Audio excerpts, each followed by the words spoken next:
YouTube, how's it going? The Goat House is back, and technically the college football season has already started, but we got some big-time top 25 teams actually starting this weekend here, so I thought it was appropriate to get my college football playoff predictions out there.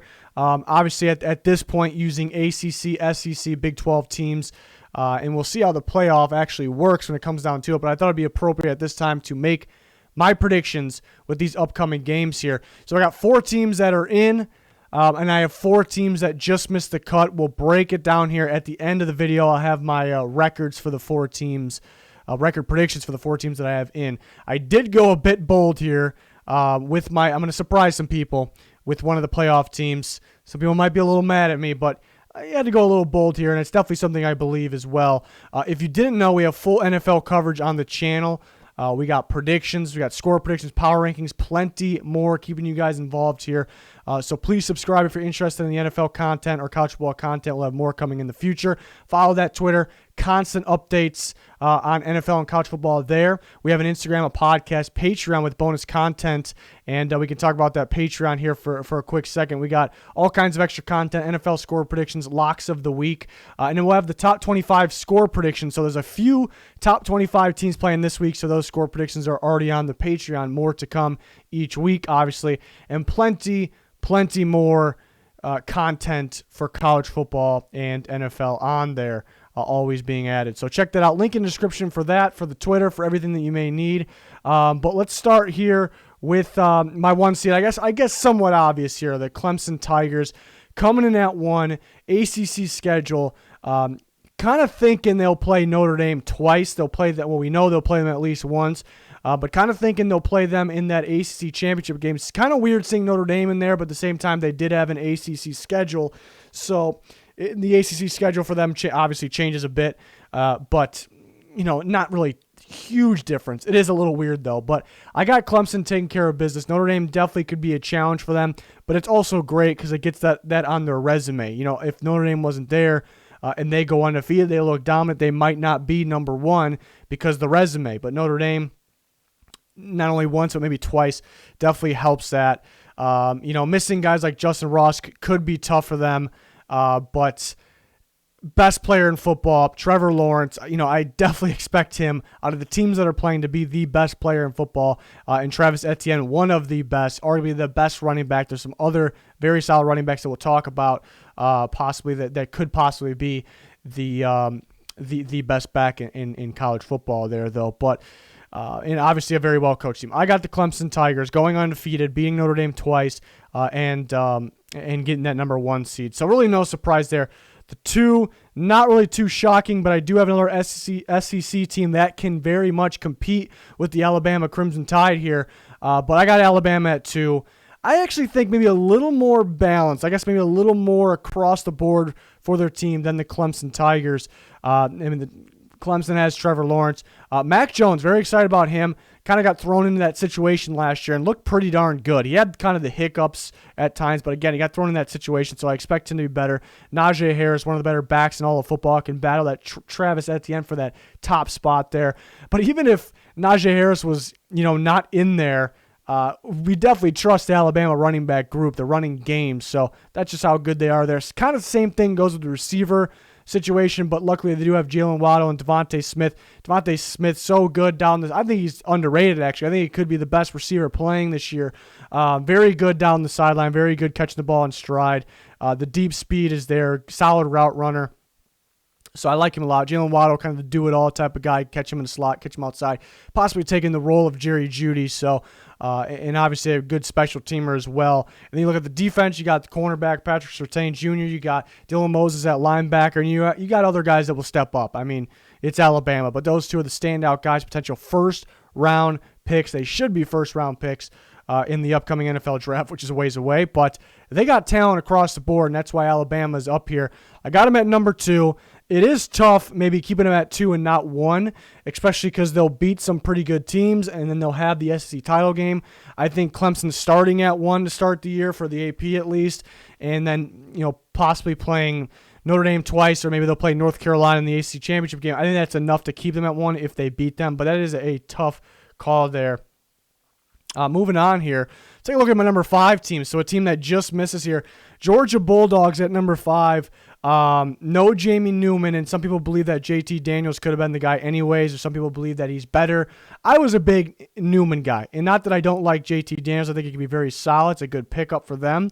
I like Newman a lot, especially in this Georgia offense, and actually kind of gives them some more big play, downfield ability, kind of what they were lacking last year. Georgia, a great team. Jake Fromm was a great quarterback for them, but they were kind of missing that explosive play, downfield in that crucial moment at times. Not all the time, but at times against the great teams. And Newman, that's what he brings. And you're looking at Wake Forest, what he was able to do from 2 years ago in the small sample size to last year was pretty great, and that's where teams didn't really fear Wake Forest. They didn't really fear anything. They kind of just game planned for Jamie Newman. So I was really looking forward to that. That could have snuck them in my top 4 here. They definitely can still do it. They have some balance to their team, very well coached. Can they get over that hump? That's the question. But just missing out here. I got them at number 5. I got another SEC team that I like a little more this year that we'll talk about in a little bit. Next, where I surprised some people. I actually got the Oklahoma Sooners just missing the cut here at number 6.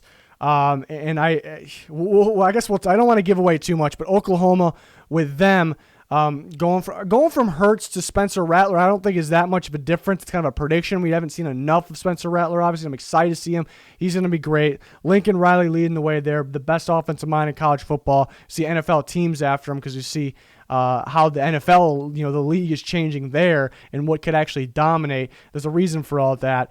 And Charleston Rambo, they got some guys that'll step up. Defensively, I am worried like usual for Oklahoma, but it hasn't really stopped them in the past. Losing a guy like Kenneth Murray, Neville Gallimore, could be tough. Mainly Murray. I think he did so much for that team. Inside linebacker, you see him off the edge, did so much everywhere across the field. But it is Oklahoma. Kenneth Murray wasn't supposed to be that good looking at this time last year, so somebody could definitely step up. But a high-powered offense as expected. I guess it really rides on how much Rattler could do in year 1. I think he'd be very good. But because how much stronger even the ACC, I think, adding Notre Dame and North Carolina improving the ACC, but mainly the SEC is, how much stronger they are than the Big 12. And I'll show records at the end. But there is little room for, down weeks or anything. But I got Oklahoma at 6. That could be a little bit of a bold prediction there. Definitely can make the playoff, represent the Big 12. Florida Gators, number 3. I like the Florida Gators a lot this year. I do like Georgia as well. I would have liked them a little more with Jamie Newman, but even though it's pretty close. But I like the Gators. I definitely think they can compete with Alabama. They'll give them a battle in the SEC title game, and they can give them a battle here in this round of the playoff. Kyle Trask was surprisingly good last year. Really wasn't supposed to be the guy. Remember, Felipe Franks got hurt week 1 against Miami, and that kind of shifted things, and they found Trask, who, he had his struggling moments, nothing major, but then it's not anything unexpected. But then he was looking very solid throwing the ball, and kind of what we haven't seen for Florida in some time is kind of that downfield explosive play in the passing game. It seems like they've been lacking that. Even when they had Will Grier, they couldn't really get anything going downfield, and it kind of felt like he just didn't have that extra part to his game. Then he goes to West Virginia. I know he's playing a little different defenses, but has that extra part to his game. So just something that was unfortunate for the Florida Gators, and now they might have it. Some people banking on Trask being that breakout guy, that big-time standout guy, and he could be that. Kyle Pitts very well could be the best tight end in all of college football. That unique athletic weapon they have there could be a first-round pick, so excited to see him. They got some weapons here and there, very well coached. Another year under Mullen. Look at their defense. Here's a guy that I really, really like for the future is Kaiir Elam. Their cornerback was a true freshman last year, and the glimpses I've seen of him, special. Physical, athletic, instinctive, good combination, everything. I expect this guy, he won't be able to come out after this year, but another year down the road, I expect this guy to be a top-tier cornerback in the NFL draft class. It's a little early to say, but I like what I see. I think it just stands out right away. So Elam at the cornerback position is a guy that I am pumped to watch for. Hopefully you guys are too. So I got the Florida Gators. Number 3, this is where I surprised a lot of people. I got a Big 12 champion, not the Oklahoma Sooners. I got the Oklahoma State Cowboys here coming in at number 4, and you see some records here. And then the 7-8, just missing the cut after just missing the cut. I got Auburn at 7. I got Notre Dame at 8. We'll talk about those teams in a second. But Oklahoma State, you notice I have Oklahoma State and Oklahoma with the same record, 10-1. They will face each other in the regular season, and then I have them facing each other in the Big 12 championship game. So my scenario here, I have Oklahoma Sooners just edging out Oklahoma State in the regular season, and then a little difference there in the Big 12 championship game. I got Oklahoma State taking it. So a little bold, but I don't think it should be that bold. You look, I mean, it is Oklahoma we're talking about here, but you look at what this team has. Another year for Sanders. He got some play under his belt, really early on. That is great for Spencer Sanders. Chuba Hubbard might just be the best back in football, battling Travis Etienne. I mean, the combination of power, speed, the athleticism is ridiculous. This is a game changer, and they have Tyler Wallace, of course, and they have Harvell Peel as a standout guy in the secondary. And why I'm bringing these guys up is they actually, and again, this is the tough part about college football. It's the tough part. Somebody always stands out. Somebody always steps up, I should say, for that big school like Oklahoma. So looking at who are the major impact players, both teams have them, but I think Oklahoma State has the bigger ones. Mainly looking at Hubbard. I think that makes, when maybe a team like the Sooners are facing Oklahoma State, they're going to fear the run quite a bit, but it's easier said than done to game plan and actually stop it, and that would actually open up the passing game as well for guys like Sanders connected to a guy like Tyler Wallace there for the big playability. And that could be the difference. And that's the great thing about that. Everyone bringing up that this college football season won't mean something. I understand if we're missing a team like Ohio State, teams like that. I understand your point there. But people bringing up because guys are opting out, I don't really agree with that. If that's your case, yes, some big-time players opted out, and it sucks. But it still means a lot, even for the champion this year, because college football, we're constantly losing big-time players every single year. It's always next man up mentality, so that's why I don't think that is that much of a difference. So that could be the difference for the Sooners there. They could step up. But Oklahoma State, I think they got some guys that could be a problem here. I think they can have the dominant running game that can definitely open the passing game, and they got some playmakers there on defense as well. You can't sleep on that defense completely. I think a pretty good secondary to watch out for, and that could be the difference. So I think the two Oklahoma rivals here will meet each other twice, and I think most likely it would be a split, but it's an interesting matchup to play Oklahoma State for Oklahoma. So a bit bold there. Texas would probably be the next team up. I'm very surprised to see Texas over Oklahoma State in the AP poll preseason. I'm very shocked about that. I'm just not a big Texas guy, but they can surprise. Obviously, there is some hope there. And then here's the question of, do I think Oklahoma State is actually the fourth best team in college football? I'd say probably not. I think Georgia would probably be a little better. Maybe even Auburn, maybe Notre Dame. And then other teams look out for. We'll talk about other teams at the end. But I do have Oklahoma State sneaking in at number 4. But looking at the records, I got Clemson going 12-0, and that actually is going through Notre Dame twice. They could see North Carolina in the ACC championship game. Not an easy task. I got them handling it. Bama in Florida, so you see 11-0 versus 10-1. So I got them meeting for the first time, going undefeated, then meeting for the first time this season in the SEC championship. I got Alabama just edging them out, but I am close on that. I do like the Florida Gators a lot this year. And then we talked about the Big 12 battle there.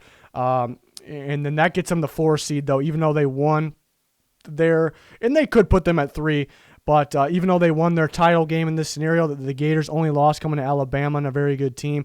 And but even though 8-2, I still have Georgia a little ahead of Oklahoma there, even though they can swap it. But Georgia's losses being to Alabama and Florida and probably being very close games could be enough to still keep them at an 8-2 record at number 5. Oklahoma very well could win the Big 12. They're definitely the favorites for a reason. And again, next man up, stepping up could be the difference there. But I have them at 6. I got Auburn at 7. Bo Nix, great to get some action under his belt as a true freshman. That is fantastic. He had his great moments. He had his bad moments, but that's okay. True freshman, and he'll step up this year. Guys like Seth Williams, he's throwing to. Losing Derek Brown and Marlon Davidson could be the huge losses there. For them on defense. But that's another team. The Auburn defense always has somebody big-time step up. But that could be the reason I have them on the outside looking in. Notre Dame at 8. They got some talented players as well. Don't know what to expect from Ian Book. He's going to be solid, but he's had moments where, okay, this guy looks major improvements, it looks like, for Ian Book. And then there's some times where it's, He's hanging on the ball too much. Looks like a one-read guy, but he can run. Ian Book is a sneaky runner. But yeah, which Ian Book are we going to get? Because, sometimes I'm seeing, it looks like this guy's making major strides, and sometimes he just looks like a one-read guy. So, but overall, a good quarterback. Why I have Notre Dame in the top 8. They lost out on some guys. Jeremiah Owusu-Koramoah is definitely a guy I'm looking out for. I think that could be a first-round draft pick. But they got some studs here and there. Dalen Hayes is back as well. That was good. They missed him down the stretch of the season last year. He was injured, but they got a pretty balanced team actually over there. And it's tough because they're going to play North Carolina. That's going to be a tough game. That's no easy game for them. But then they're going to play Clemson, and they very well, if they make it there, could play Clemson twice. So I have them losing twice here to Clemson. Only one team is the number 1 team, so how will that factor into their ranking? It could actually boost them up a bit. But yeah, North Carolina could be a sneaky team. Big Sam Howell fan, obviously here. I like North Carolina, and they're Mac Brown's really building that team, building some good chemistry, so they could be sneaky. Look at A&M. I was very high in A&M last year. 2 years ago, I liked Kellen Mond, what he brought to the table, and I thought big improvements the next year, which was last year. And they had some talent here and there as well. And we didn't really get that. It almost felt like Mond declined a little bit, and that was a little disappointing. They did have, in my opinion, I don't know if it's a known thing, but in my opinion, definitely the hardest schedule in football last year. So that could factor in. So it depends on Mond here. Can he step up? Baylor Cupp was as a guy, as a true freshman, I was looking forward to watch last year, a freaky tight end, and he was out for the season, so we didn't get to see him. Maybe we'll see him this year. So A&M could be a sneaky team. LSU lost a ton, so that would be the reason I don't have them in. Even Jamar Chase is opting out. That's a tough blow. But they're well coached, very appealing spot, so they're getting good recruits, getting good players that could step up.